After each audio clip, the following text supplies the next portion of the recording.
Thank you to all those who braved the elements.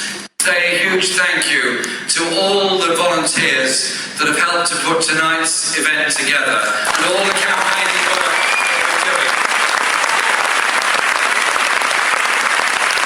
And all the support that's been given, not just over the past few days and couple of weeks since this new leadership campaign begun, but it's been given to many of us ever since the result of the last leadership election last September. You probably don't realise how important it is that we constantly state what our political objectives, priorities, desires, wishes, hopes and determinations actually are. Don't be afraid to talk about your politics. Put it out there. That's the kind of society we want to live in. It doesn't become just a reserve of those that can afford to live there. We need a revitalisation of the rural economy as well as of the urban economy. So our whole policy, our whole ideas since the Labour leadership election last year are about challenging levels of inequality and injustice within our society. At the last election, yes, we said some good stuff about inequality and injustice. The problem was we were also offering an economic story which included a continuation of the public sector pay freeze and included a continuation of some of the cuts and still allowed all our local authorities to be so grotesquely underfunded. Those that have to administer it are faced with an adult social care crisis. We have to be prepared to make the argument for investment in public services for the good of all, but particularly of the most vulnerable people in our society. And there's no issue where it's more obvious of the need for a proper public involvement and investment than in the housing crisis that faces so many in our society. Look at it all across the piece. We have a rise in the number of people who are desperate, who are homeless, who are sleeping on the streets or begging to receive enough money in order to get into a night shelter. We have more people than ever before using food banks within our society. We have more people living in insecure private rented accommodation, some of it in a very bad condition. We have council housing that is denigrated by our government and denigrated by much of the media, who don't seem to realise that it was the vision of previous governments that were prepared to invest in secure lifetime tenancies in council housing that gave people the security of accommodation and gave children the security to grow up knowing they weren't about to lose their home. Think of what it must be like for a child changing school so often, moving sometimes from town to town because their parents don't quite qualify for that price of a council tenancy with a secure lifetime attachment to it. They can't afford one private rented sector flat after another because the benefit cap is overtaken by the level of rent. The damage that does to those children and those families in their lives doesn't go away. Surely we can and must do things better and differently. Investing in good quality housing rather than telling councils to sell it off. Investing in lifetime tenancies rather than taking them away. Investing in good quality housing has an awful lot of benefits. It obviously helps those in housing need, obviously. It helps children to lead better lives, obviously. It also actually helps the economy. You've got more people working on building and maintaining those properties. You've got a whole job creation all down the supply chain. I want a Labour government that makes the housing crisis a priority to be dealt with. And to give local authorities and governments the power to also help first first-time buyers with mortgages, so that we end up with a better housed community all across the country, rather than what is happening at the moment. Brighton has now inherited the housing problems of London, with the level of rent increases, with the shortage of housing. Well done the council on trying to build. Well done the council on its ideas of cooperative management of properties. I think those are all great and exciting ideas. But we need a government that doesn't take from councils in areas of the greatest need, but instead reverses the process and puts central government money into the areas of greatest need, rather than taking it away from them, which is all that this Tory government has done for the past 6 years. You could overlay a map of poverty in Britain with another map of the areas of greatest cuts in local government expenditure, and it would be the same places that are affected by it. Those are their priorities, they're not our priorities. We can and must do things very, very differently. I want to see an attack also on the grotesque levels of inequality that exists in health in this country. Why is it the poorest areas have the shortest life expectancy? Why is it that the poorest areas have the greatest need of improvements in the health service? Why is it that we have a government that has allowed the health service to become so underfunded that almost every hospital has a debt or a deficit to cope with, and all those commissioning authorities are having to ration the supply of the most expensive, often new frontier medicines? The upshot and end of all this is that those that can afford it will be worried about waiting lists and waiting times and queues, and will be tempted into the private sector. Where that leads to is that our NHS, from being the place of universal port of call, first off for all of us, will become a health service of last resort for those that can't afford to go private. It's that serious, the way this government treats our National Health Service. Be inspired by the work done by Aaron Bevan and that post-war Labour government that wanted a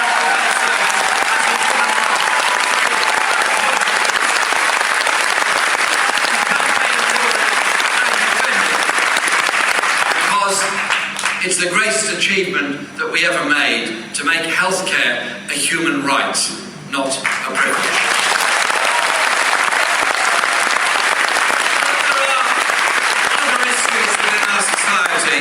I feel, and I'm sure you all do as well, very strongly about, and that is the mental health crisis that's facing our society.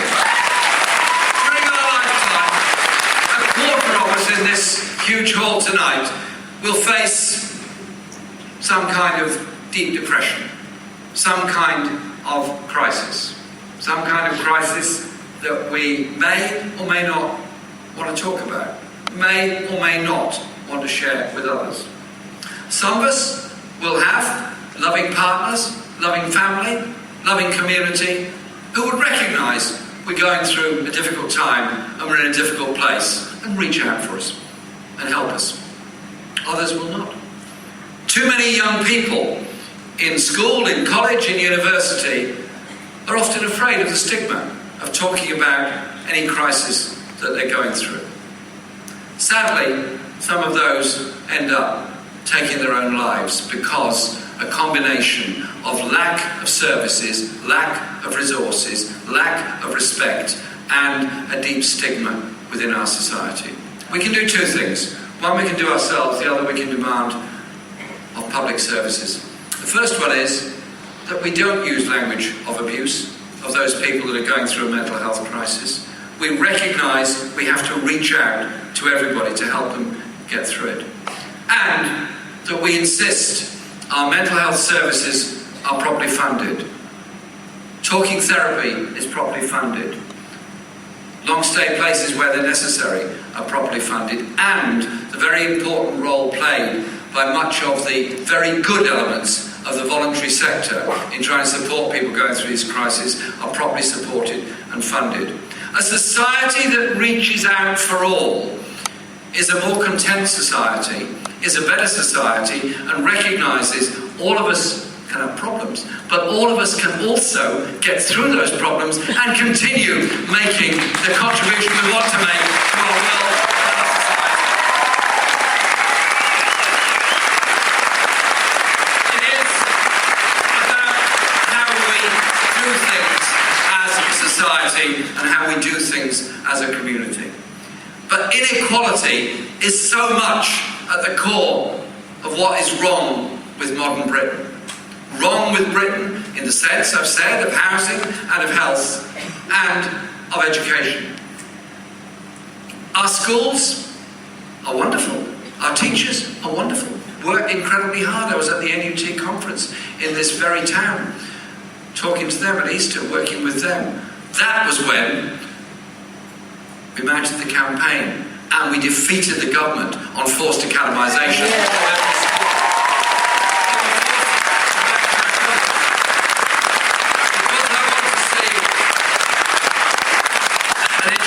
System that is a community of education, that has local education authorities that bring schools together rather than the government intervening to set up every school as a competitor to the school down the road. Surely schools working together to provide the add-ons that all of our children need are far better than bringing up our children with the idea that somehow or other every other school is a competitor to their school. How about a cooperator for every school so you do things together? And so it's re-establishing that is so important and not insisting that every new school has to be a free school or academy. Give local authorities the opportunity and the chance to improve and develop our education and make it democratically accountable to the entire community through the ballot box of local government.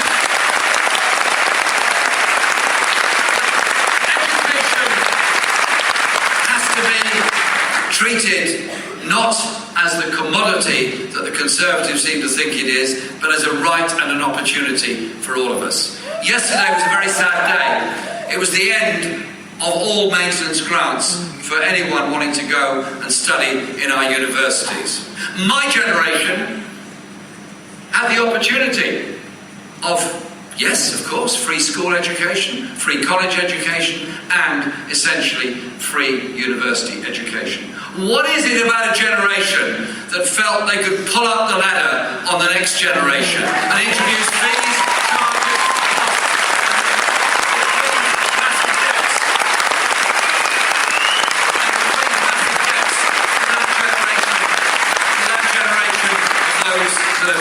gone to university? Now, if somebody gets to university to study, they become a doctor, engineer, lawyer, architect, philosopher, teacher, nurse, lots of things. Yes, the individual of course benefits, and well done them. And it was a pleasure outside just to meet some new graduates and congratulate them on getting their degrees. They've done well. Well done to them. Well done the contribution they're going to make. But also, well done all of us. We've got better doctors, better engineers, better scientists. We've got all those things. Education is a plus and an add-on for all. So, treating our services as good for all of us surely has to be the right way forward. But it's also about how we approach ideas and learning. I so often meet charities that are doing therapy work, that are helping rehabilitation through drama, through art, through poetry, through song, through music, through dance, all grossly underfunded, grotesquely under pressure because they can't cope with the demands put upon them. And so many of our opportunities for young people to undertake music and all the other creative arts that they want to do being closed or underfunded or restricted to those that can afford to go privately to get it. It was the Labour government in the 1960s that established the Arts Council. It was a Labour minister, Jenny Lee, who set it up the daughter of a miner who wanted to see that all communities and all children had the opportunity for artistic endeavour. Let's not be frightened of artistic endeavour, of poetry, of ideas and all that. Promote the creativity that art brings and the way it brings our communities together. Investment in a creative arts is surely something that we're very, very proud of. Surely that is the kind of society that we all want to live in. And then the issue is, people say, well, all this is fine, of course, but it's going to cost a great deal of money. Well, there's a number of issues here. What is it wrong? What is it that's so wrong in modern Britain about the way we run our industries? BHS, household name. High Street store. Philip Green, wonderful man. He's been made a government minister, he's been given awards and gongs and all kinds of things. He must be a wonderful man. And he's so busy he can't afford to live in this country. He's forced to live in Monaco because he can't afford to pay his taxes here. And unfortunately, BHS has suffered as a result of his endeavours. And so, BHS closes. Hundreds of people lose their jobs. Others lose their jobs down the supply chain. All this at the same time when his chief executive is living in tax exile, while his pension fund is being damaged, while the jobs are being lost, while the hopes of those people working in that enterprise are also destroyed. Why couldn't the government intervene when they knew what was happening, and do something about it?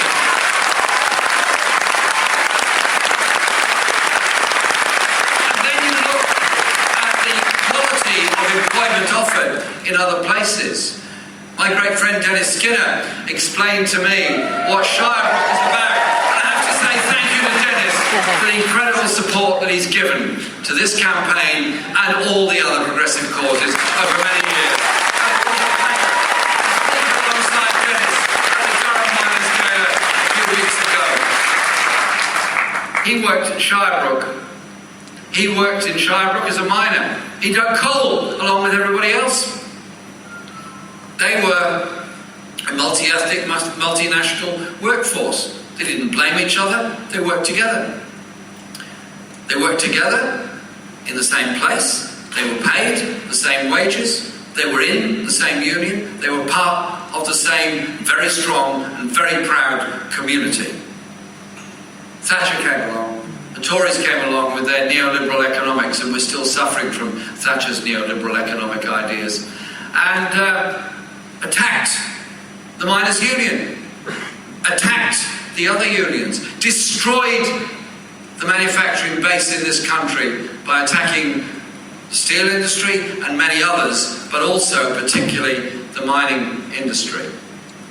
And so those mining communities, then from being proud communities that brought people together and supported each other, became places of desperation, of high unemployment, of a kind of social dislocation. And Shirebrook, once a mine, is now a factory run by Sport Direct, a factory that employs people on 0 hours contracts, that even an all-party select committee has utterly condemned for its lack of concern for the safety and welfare of its employees, for the number of times ambulances and fire tenders are called to that place, and the insecurity of the work. Would you add up the aggregation, the average of the hours actually worked, doesn't even add up to a minimum wage on a weekly basis. Workers there, insecure, and also sometimes being blamed for their own insecurity because they are of a different nationality. We need to bring people together to demand an end to 0 hours contracts, an end to that level of exploitation, and to repeal the Trade Union Act, and also grant real job security to people within our society. So you achieve that not by letting the market rip, which is essentially what this government does, what Thatcher did to excess, and instead look at a different way of dealing with economic issues.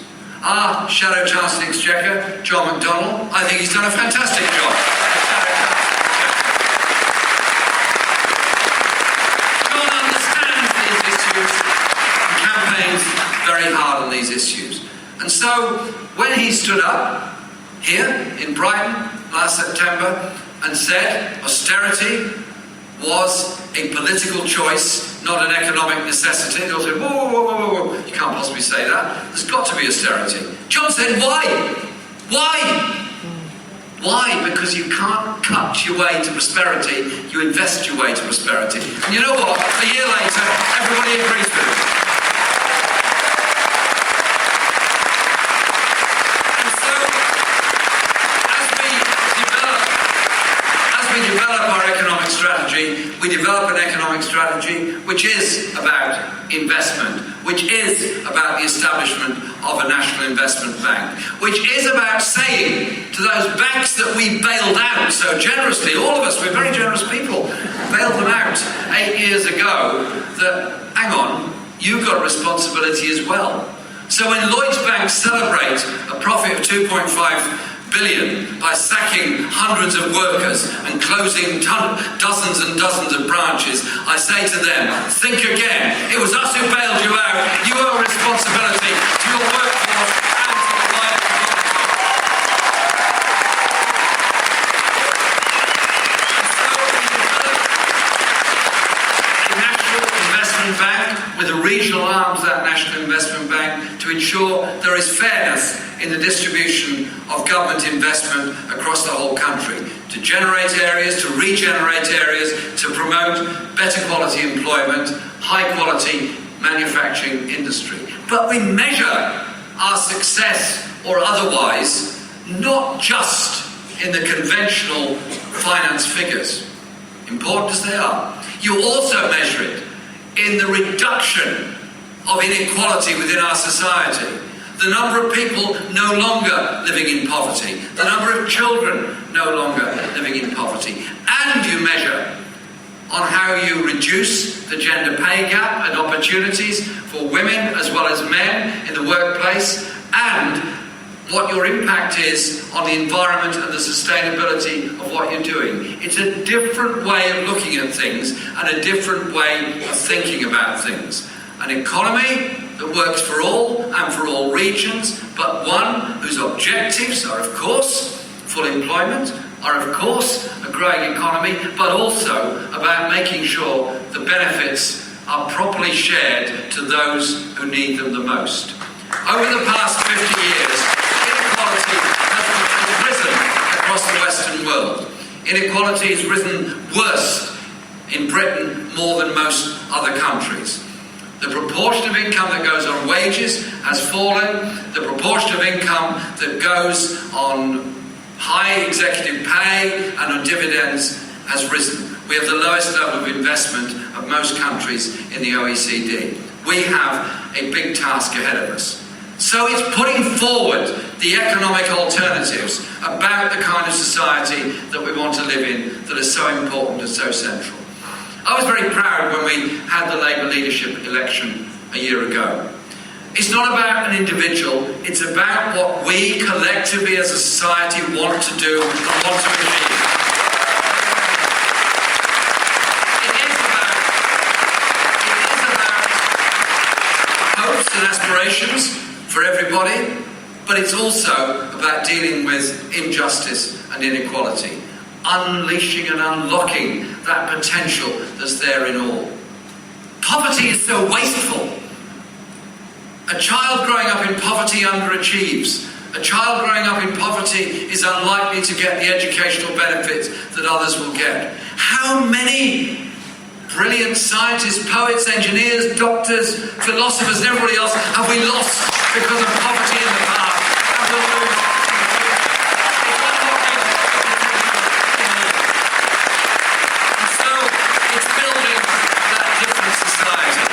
But it's also how we approach other issues, how we approach dealing with issues of injustice. That's why I was so pleased that we managed to fight hard when the government tried to take away personal independence payments for those with disabilities. I want to go further and get rid of the appalling way in which the availability for work tests are operated and the impact that has.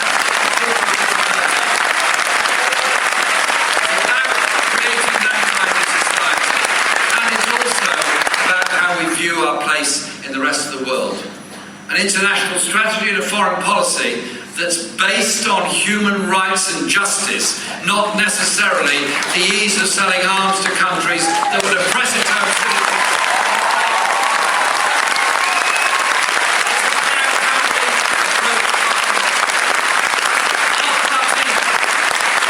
Our party has grown enormously, and we have received more media attacks than at any time in our history. I wonder why. There may be a connection. There's one newspaper, I won't give you the name, but I'll leave it to you to guess, answers on a postcard please, that over the past year, of all the hundreds of stories that they've printed about the Labour Party in all its forms, 84% of them have been downright hostile. 16% have been judged more or less neutral. It's not me, this is academics that have done this. And 0% were deemed to be positive about the party in any way. Other papers, not quite as bad, but getting that way. What is it about a large party membership, a large and very active party membership, that is challenging on injustice, on poverty, on inequality, on environment, and so many other issues? What is it about that many of these people find so frightening? I simply say to them this. Our movement grew out of very brave people, meeting in very difficult circumstances, taking enormous risks in order to form community groups, in order to form trade unions, in order to form social societies and unions that came together eventually to found our party. They came together around a set of principles about how society should be and how we should treat each other. The respect we should have for each other, the human endeavour we should recognise in each other. And at the end of all that, we created a party that, sure, it's had its ups and downs, but we have the National Health Service to be proud of. We have the principles of the welfare state to be proud of. We have the Human Rights Act. We have the Equalities Act. We have an awful lot of things that we've achieved. If we work together on a determination of the kind of country we can create and the kind of contribution we can make to the rest of the world, we're all together, we're all stronger, we're all achieving things. We don't have to live in a divided country. We don't have to live in fear of racism and division. We don't have to live in a society where so many children are left behind, where we walk by on the other side to those that have been dropped out of society altogether. We're stronger, we're better when we do things together. I'm very proud of the size of the Labour Party membership. I'm very proud of the work that's done by so many people within the Labour Party. And in this election,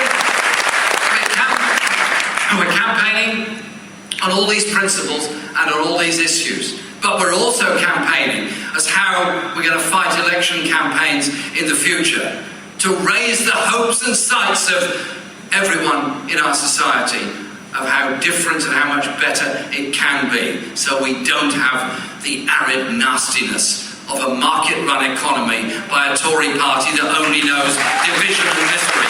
United we're together, united we're very strong, united as a party to go forward to create a decent, better society. Thank you very much.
Don't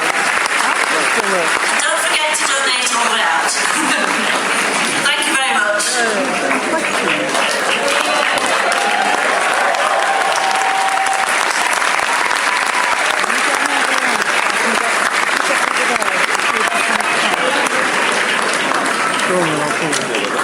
If he walks down, he'll get mobbed.